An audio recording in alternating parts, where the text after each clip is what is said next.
Olá, eu sou Elaine Oliveira e você acompanha a partir de agora o Bernoe Entrevista. Ao mesmo tempo em que possui uma presidente da República, o Brasil registra índices alarmantes de violência doméstica contra as mulheres. O nosso país é o quinto com o maior número de violências na América Latina. 3 de cada 5 mulheres já sofreram algum tipo de agressão. E para entender melhor a realidade da mulher brasileira nesse contexto, nós vamos conversar hoje com a coordenadora da Secretaria da Mulher da Federação dos Metalúrgicos do Estado de São Paulo, cotista, Andréa Souza. Boa tarde, Andréa. Seja bem-vinda aqui em nossos estúdios no Bernoe Entrevista. Obrigada, Elaine. Um prazer estar aqui. A gente que agradece você ter aceito aqui o nosso convite para conversar um pouco a respeito desse assunto. Para nós isso é uma oportunidade muito importante, porque a gente vai conseguir falar um pouquinho das nossas necessidades e dos nossos avanços. Eu acredito que sejam muitas, né, os nossos Com certeza. avanços, conquistas e as nossas necessidades, são bastantes, né? Com certeza. Então, eu já quero começar perguntando para você, Andréa, sobre a situação atual das mulheres brasileiras. Como é que é o brasileiro, como que nós brasileiros, como que todos os brasileiros podem se tornar mais conscientes sobre a opressão que as mulheres ainda acabam enfrentando? Então, Elaine, eu acho que as nossas lutas que nós vivenciamos no nosso dia a dia nos mostra que as mulheres elas têm que se conscientizar de que papel que ela quer ter na sociedade. Porque assim, muitas das vezes a gente culpa o homem. O homem é o opressor, mas se a gente for fazer uma análise bem minuciosa, a gente percebe que nós temos um opressor dentro de nós mesmos, aonde que esse opressor fala para nós: nós não podemos ser uma diretora, nós não podemos ser uma gerente, nós não podemos não ter filho, ou nós não podemos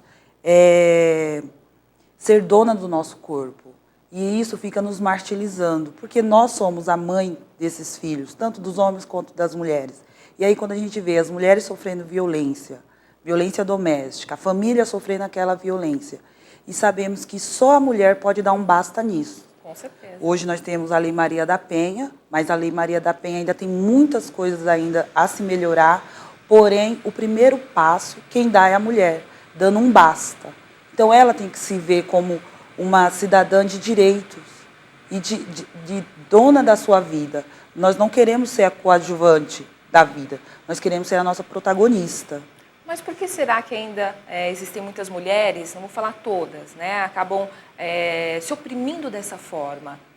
Eu acho que é mais, como eu posso dizer assim, nós somos criadas nessa sociedade, né? Acho que nós temos a sociedade coloca isso para nós mulheres, que nós mulheres temos que ficar em casa, cuidando dos nossos filhos, cuidando da casa.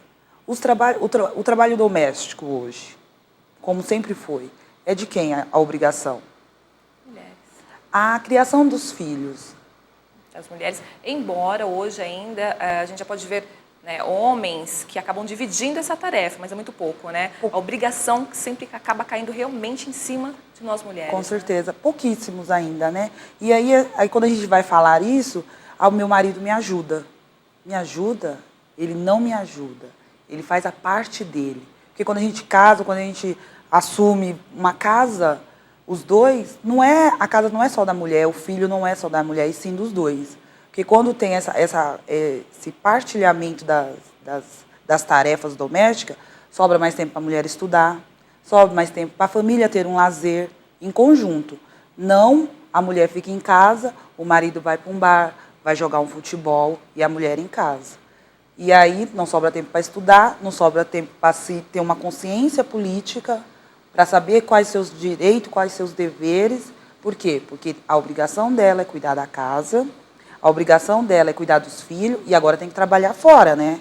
Porque hoje, grande parte da sociedade, as mulheres são arrimo de família. E aí, como é que fica? Por isso que nós, mulheres, nós temos que tomar condução da nossa vida. O que nós queremos? Atitude, né? Isso, o que nós queremos? Porque hoje, nós mulheres trabalhamos, mas ainda continuamos ganhando 30% a menos que os homens. E isso não é uma realidade só aqui de São Bernardo do Campo.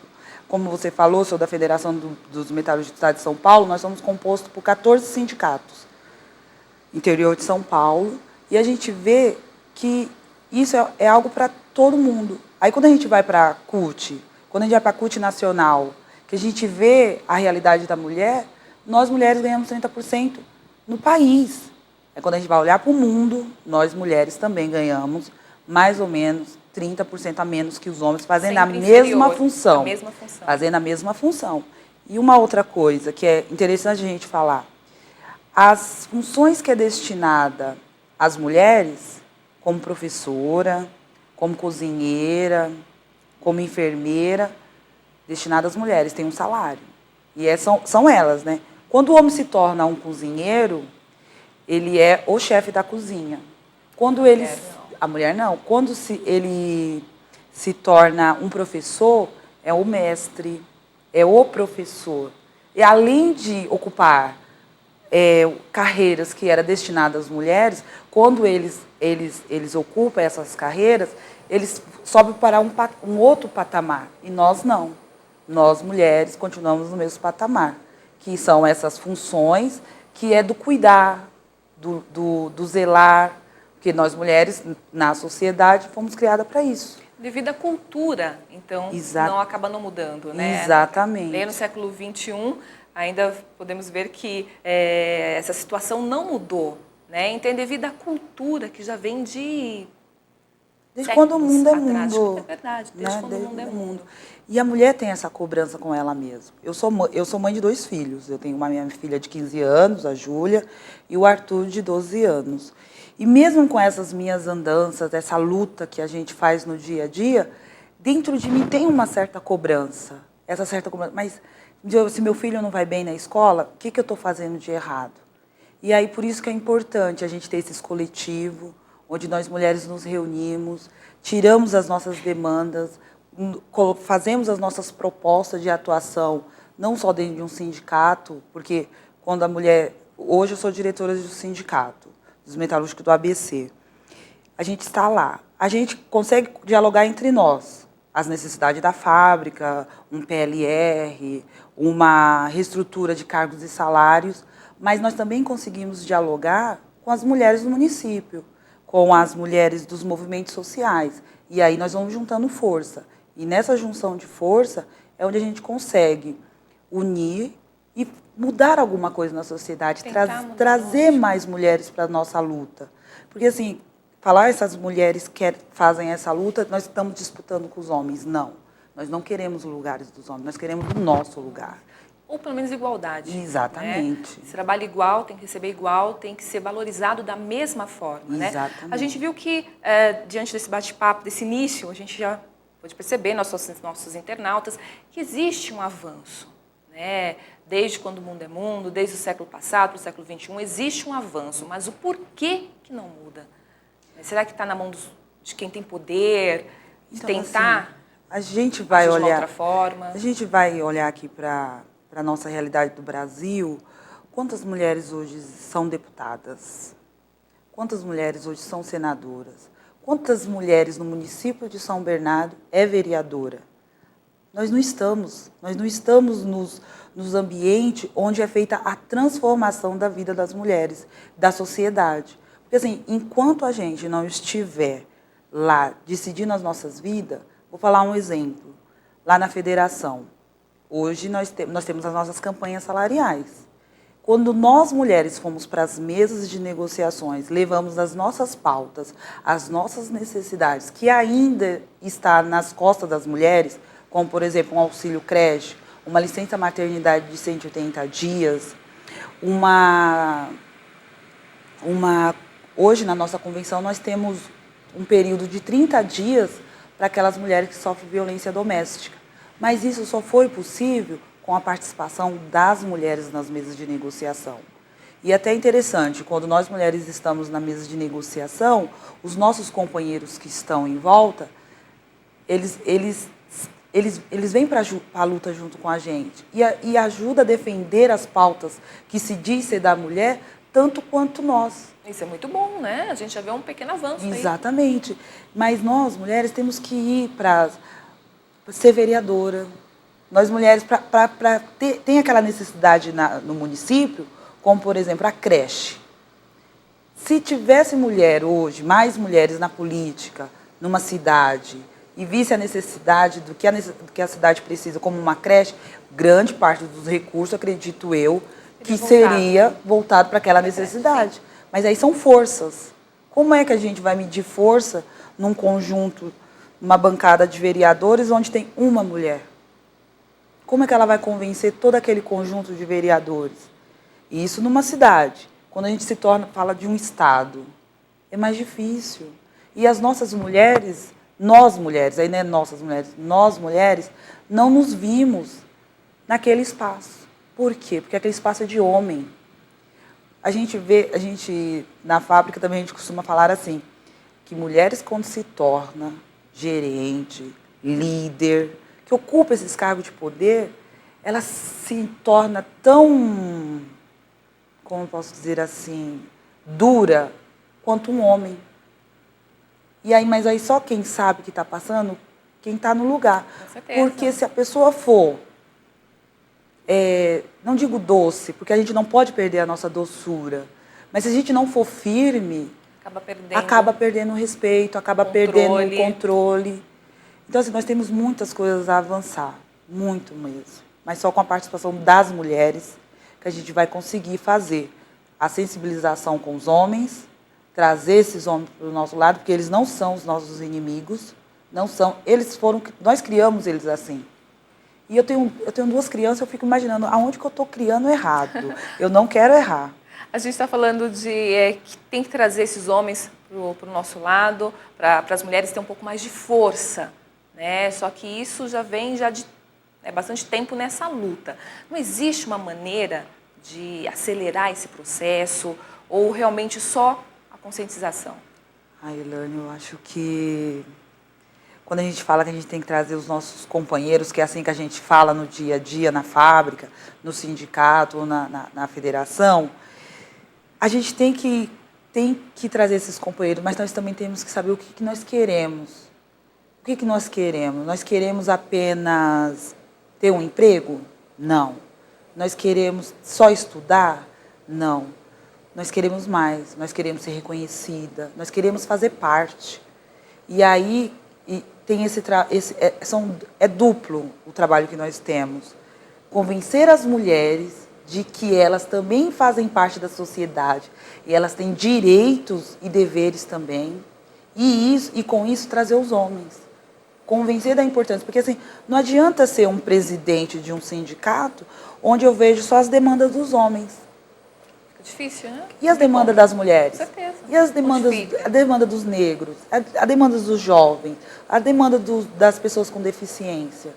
Essa pessoa que está ali sentado, ele tem que se preocupar com isso também. Mas se ele não se preocupa, a gente força ele a se preocupar.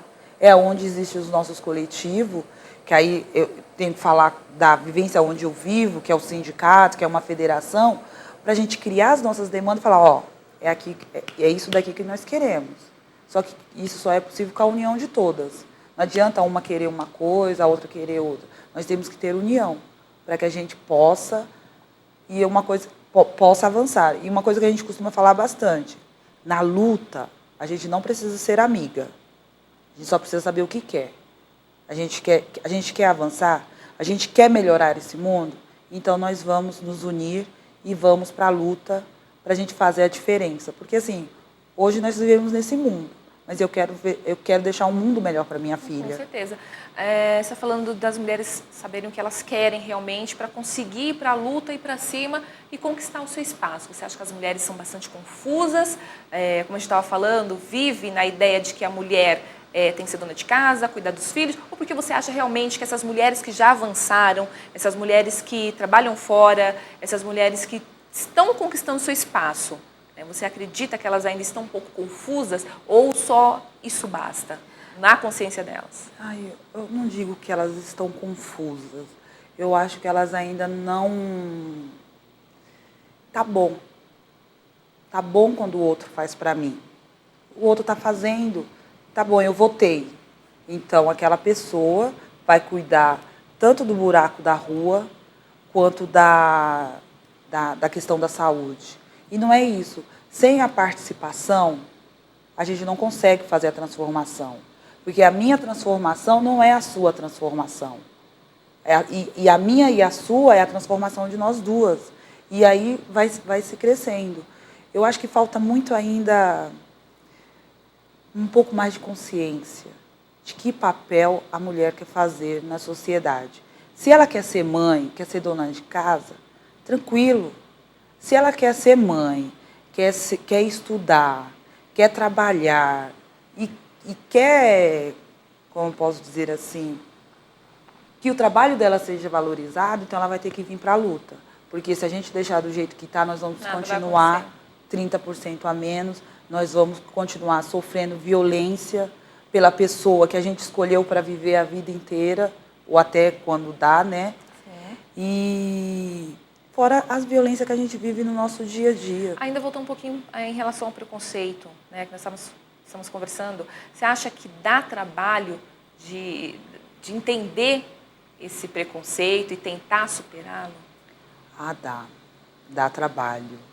Porque, assim, a pessoa só vai conseguir fazer a mudança se ela se vê que está sofrendo esse tipo de preconceito. Porque se ela não tiver consciência daquilo que ela está vivendo, quantas vezes a gente ouve falar que a mulher apanha do marido e apanha porque quer, porque gosta? Isso não é verdade, gente. Porque quem é que gosta de sofrer violência? Mas ela acha que a vida dela é aquela, que ela não vai conseguir uma outra oportunidade. Como é que ela vai criar os filhos dela? Como é que ela vai pagar um aluguel? Eu acho que não é capaz. Não é capaz. E não é isso. Só que para isso precisa de muita ajuda. E aí não é a ajuda da família, é a ajuda do Estado. O Estado tem essa obrigação para conosco. Mas a gente só vai fazer isso valer se lá realmente as instituições que estiver lá e, como é que eu posso dizer assim, as coisas têm que acontecer. Se a pessoa vai numa delegacia da mulher, ela sabe que ela vai ser atendida. Sim. Mas como é que ela vai numa delegacia da mulher num sábado e ela está fechada? Então não funciona. Como é que eu vou na delegacia de mulher e na hora de ser atendida eu sofro uma outra violência? E aí vai se girando uma bola de neve. E ela acaba também, junta tudo isso, acaba ficando com medo, retraída. Eu fico em casa. Eu fico em casa e tento resolver minha vidinha do jeito que eu sempre resolvi. Esperar que amanhã seja um dia melhor. Exatamente. Mas nós não podemos deixar isso acontecer, não. Nós temos que fazer fazer a luta, fazer a conversa, fazer o diálogo, fazer roda de conversa, fazer seminários, ir até essas mulheres, sabe, de uma forma sutil, porque também nós não podemos violentá-la dessa forma, porque nós temos que respeitar o espaço da outra. Ela tem que querer. Ela tem que querer. Ela tem que querer ser vereadora, ela tem que querer ser deputada, ela tem que querer ser uma presidenta. Porque só a partir do nosso momento que a gente quer e querer vir para a luta é que a gente vai conseguir fazer alguma mudança. A mudança que a minha filha não vai sofrer esse tipo de violência.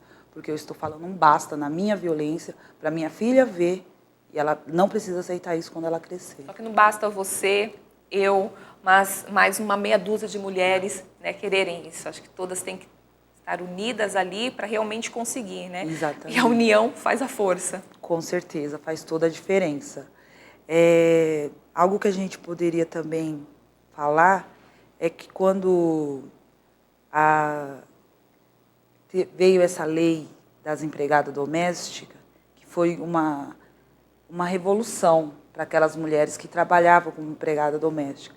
Mas quantas críticas nós não ouvimos, né? Até das próprias mulheres, porque queriam continuar pagando um salário de miséria para essas companheiras, para essas mulheres, para fazer um serviço que eu já fui empregada doméstica, eu sei o quanto que é humilhante ser empregada doméstica. E aí quando vem uma lei que regulariza, que dá direito a você ter um fundo de garantia, ter direito às férias, e as pessoas batem nisso, e é uma mulher. É uma mulher. E aonde que está essa união? Então, assim, não existe, não né? existe. Acaba sendo um preconceito, né, por parte dessa mulher. Com certeza, porque assim, eu quero uma vida melhor para mim. Mas para minha companheira que está lá arrumando minha casa, cuidando do meu filho para eu trabalhar, eu não quero. Então, eu acho que assim, a luta é de todas, só que todas têm que estar conscientes. Que eu não quero que uma outra mulher sofra violência, eu não quero que uma outra mulher ganhe menos. Eu quero um mundo justo e igualitário. Com certeza. Você estava falando em relação à agressão física que muitas mulheres acabam sofrendo, né? E hoje a gente pode notar, podemos perceber, acho que não só eu como todos os nossos internautas, você também, que existe um extermínio de mulheres, né? O número de mulheres que sofrem agressão, que são mortas, cresceu assim muito nos últimos anos, né? Lani, assim, eu não digo que a gente fala cresceu, né? Mas aí nós, mulheres do movimento, acredita que agora os números são divulgados. Porque nós, mulheres, sempre sofremos violência. Verdade, antes não era tão divulgado como está sendo hoje. Como hoje. E aí é importante a gente ter esses números, porque é em cima dos números que a gente vai fazer o enfrentamento. A trabalhadora, o trabalhador, quando chega em casa, quando vai ligar um noticiário, só ouve notícia, o homem matou, a mulher morreu, a mulher sofreu violência, a mulher apanhou, e as pessoas que estão na comunicação, estão nessas mídias, eles falam de tal maneira que a mulher provocou, a mulher é o resultado de uma ação dela. E não pode ser assim. Com certeza. Não pode ser assim. Quando uma mulher quer sair da relação, não pode. Ela sofre violência. Agora, quando o homem quer, não acontece nada. Nada. E a sociedade vê isso com os bons olhos, né? O pior, ele ainda sai como herói, como se realmente aquela mulher que estivesse errada, e não ele. Isso. E às vezes, o que acaba ocasionando isso é a situação que ele estava vivendo, ou porque ele deixou de gostar, ou porque ele fez alguma outra coisa, ou porque ele... né? Então, em cima daquela mulher. E aquela mulher sempre acaba sendo a culpada pelo término da relação. Exatamente. E a gente vê isso no nosso dia a dia, né? É no nosso dia a dia que a gente vê isso. Quando o homem se separa, aí ele se separou. Não quero mais. Isso, porque a gente não estamos falando nem entrando nos detalhes, né, na relação. Quando um homem arruma uma mulher e vai embora, ele é o garanhão. Agora, quando a mulher arruma outro, a mulher morre, mata. Isso nós temos que vir para a luta, mulheres, vamos para a luta. Vamos mudar essa realidade, gente. E é só com a participação das mulheres que a gente vai conseguir fazer isso. Hoje eu acredito, você poderia explicar para a gente, falar para a gente, né, em relação a essa união das mulheres. Como que você consegue enxergar isso? Como que é lá para você, na associação, lá no sindicato, como que é? As mulheres, elas estão unidas? Quando você chama para a luta, para ir lá, tem junto com você se unir para reivindicar alguma coisa, elas tomam partido? Então, no movimento sindical é mais fácil, vamos dizer assim, é mais fácil a gente trazer as mulheres desde que ela seja diretora, desde que ela já tenha aquele envolvimento com o sindicato. Se a gente for falar das mulheres trabalhadoras, é mais difícil. Por quê? Porque a mulher sai do trabalho, vai direto para casa, pegar ou a criança na creche, ou tem a janta para fazer. E as mulheres diretoras já não, elas têm aquele compromisso, né? Assumiu aquele compromisso com aquele sindicato, assumiu o compromisso com as trabalhadoras da fábrica. Então, assim, a gente se reúne, nós temos reuniões mensais, temos reunião da direção, mas sempre imbuído daquilo que a gente quer. O que nós queremos, né? Agora mesmo nós acabamos de sair de uma reunião da CUT, onde nós mulheres estamos organizando como é que vai ser a nossa participação no dia 31, que a gente está organizando um ato aí em prol da democracia. Que é muito importante, com certeza. Ali no trabalho, né, numa empresa, como a gente sabe que existe muito machismo, a gente está conversando sobre isso, como que deve ser a atitude das mulheres em relação a essa situação? Como elas têm que enfrentar isso? Elas não devem aceitar, primeira coisa, elas não devem aceitar esse machismo, esse preconceito. Por quê? Nós estamos num ambiente de trabalho, nós estamos ali para vender a nossa mão de obra e não a nossa dignidade. Só que para isso tem situações que acabam acontecendo dentro da fábrica que parece uma coisa normal. E é por isso que é importante o trabalho de um sindicato que visa a questão do trabalhador, porque não adianta também ser um sindicato de gaveta. Nós temos que ser um sindicato que realmente está ali em prol dos trabalhadores e das trabalhadoras, né? E eu acho que é só com a participação e com a reivindicação delas que a gente consegue fazer alguma coisa. Elas têm que falar. Elas têm que falar, ó, isso aqui não está legal. Essa linha de produção, eu posso perder o meu dedo aqui. Então, tem que falar. Aquele chefe tá me assediando. Ela tem que falar, ela tem que se colocar. Aqui eu não aceito. Que hoje é muito comum, né? Tanto o assédio sexual como o assédio moral, que dentro das fábricas, onde tem bastante mulher, e não só com mulher, com homem também. Só basta ter um cargo de chefia, um cargo elevado, que se acha no direito de humilhar e de discriminar as pessoas. A gente não podemos aceitar isso. E muitas vezes acabam ficando caladas. Caladas e sofrendo. Aí onde, se a gente for fazer uma pesquisa, a gente vê que o número de depressões, né, dentro das fábricas aumentaram devido a esse assédio moral. Por quê? Porque a pessoa, quando é lesionado, quando a pessoa perde a sua capacidade de trabalhar e aí é afastado pelo INSS, quando essa pessoa volta à fábrica, essa pessoa já não rende, vamos dizer assim, como eles falam, a produtividade dessa pessoa cai. E aí é excluído. É excluído não só pelos patrão, pelo encarregado, é excluído até mesmo pelos próprios trabalhadores. E aí é onde a gente tem que ter a consciência de que se hoje aquele trabalhador, aquela trabalhadora não está na sua capacidade 100% laboral, foi porque a empresa deixou de fazer alguma coisa. Com certeza. A empresa deixou de ter um equipamento que não havia tanta necessidade de tanta repetição, para a pessoa não ficar com ler nem com dor. Mas isso é algo que a gente tem que estar cavando no dia a dia, tá conversando, tá dialogando, tá mostrando. Hoje foi a companheira, amanhã pode ser você. Com certeza. Mulheres, então, nós não devemos nos calar, devemos fazer valer os nossos direitos, com certeza. Quero agradecer a sua participação aqui hoje, Andréa. Gostaria que você deixasse uma mensagem aqui para as nossas internautas mulheres, para todas as mulheres aqui do Brasil. Então, mulheres, vem para a luta, vem ajudar a melhorar esse mundo, deixar um mundo melhor para os nossos filhos. Muito bom, muito obrigada por ter aceito o nosso convite, ter feito esse bate-papo com a gente, que eu acho que foi muito importante, né, a gente entender um pouquinho mais sobre esse contexto. Obrigada eu, Elaine. E agradeço também aos nossos internautas. Amanhã nós voltamos com mais um Bernoe Entrevista. Até lá!